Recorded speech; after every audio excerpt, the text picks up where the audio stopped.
Hey YouTube, Ultra Maximus back with another Transformers review. This time we're going to take a look at a knockoff figure, and it's the San Diego Comic-Con Nemesis Prime. And I actually got this figure in a lot from a guy off of, I think, Cybertron Cafe named Carl, aka Boomer. Really good guy. Carl, thanks for selling me this figure, along with some other great figures. He also has...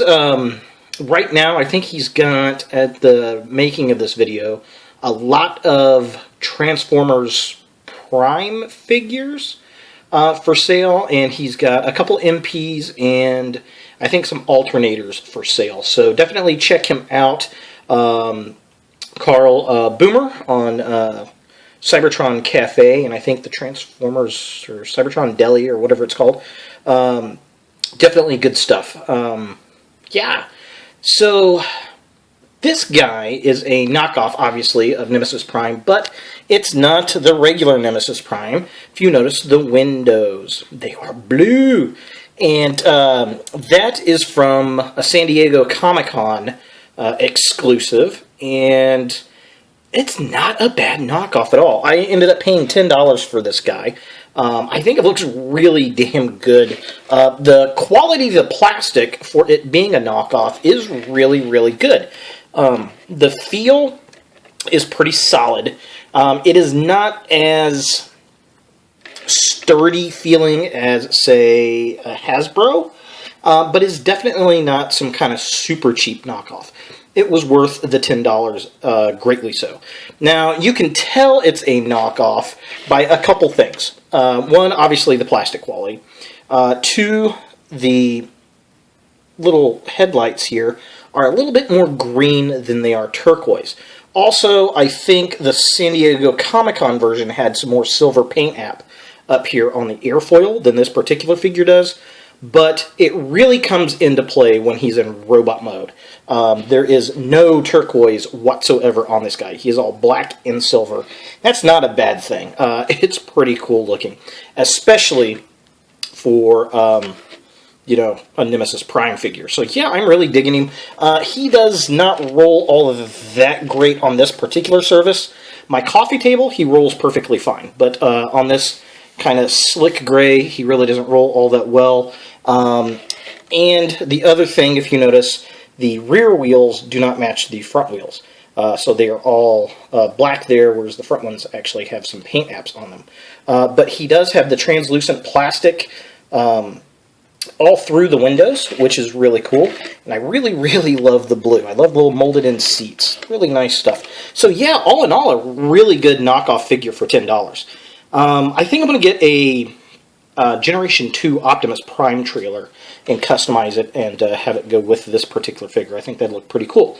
So, how does this compare up to an original figure? Let's compare him to Ultra Magnus.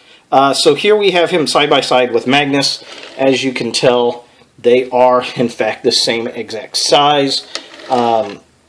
They pretty much look identical. The silver paint is about the same, which is pretty impressive.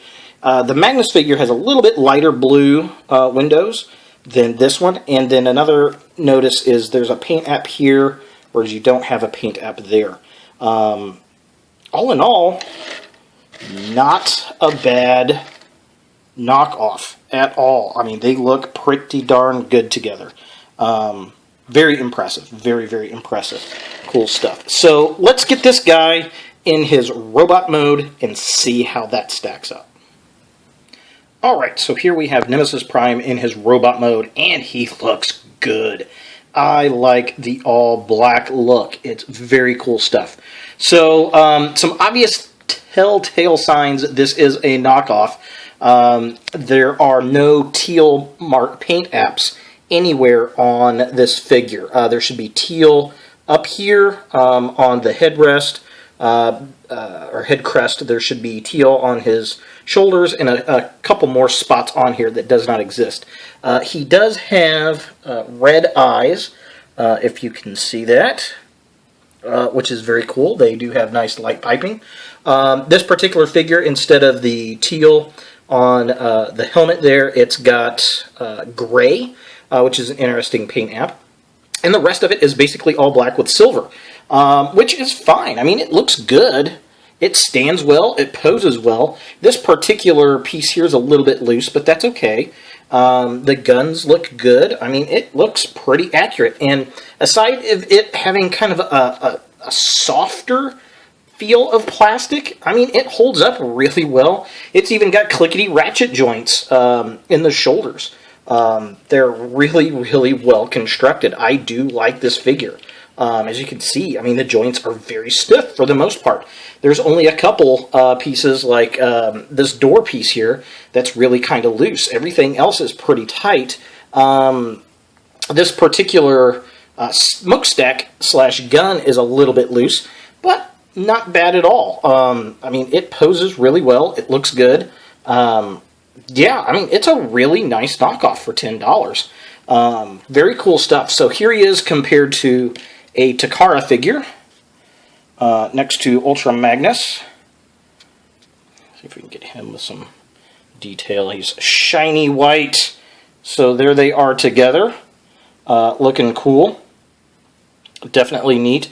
So you can tell they're the same mold. I mean, the only real big difference between the two, as far as, like I said, the feel of the plastic, the joints are both really, really stiff. This one just seems a little bit stiffer. And actually, the door panels on the knockoff, they transform better around the arm pieces than the ones do on the actual version. These almost feel like they're going to break when you transform them. They're so stiff, whereas these more easily go into place, which is really, really cool. So there he is, the San Diego Comic-Con knockoff of Nemesis Prime. I'll put some pictures up of Nemesis Prime, the official San Diego Comic-Con version, so you can get a good comparison of what this knockoff actually looks like to that figure. So thanks for watching, guys. If you like this video, thumbs it up. If you hated it, thumbs it down. Share the vids. Definitely subscribe. I appreciate you guys.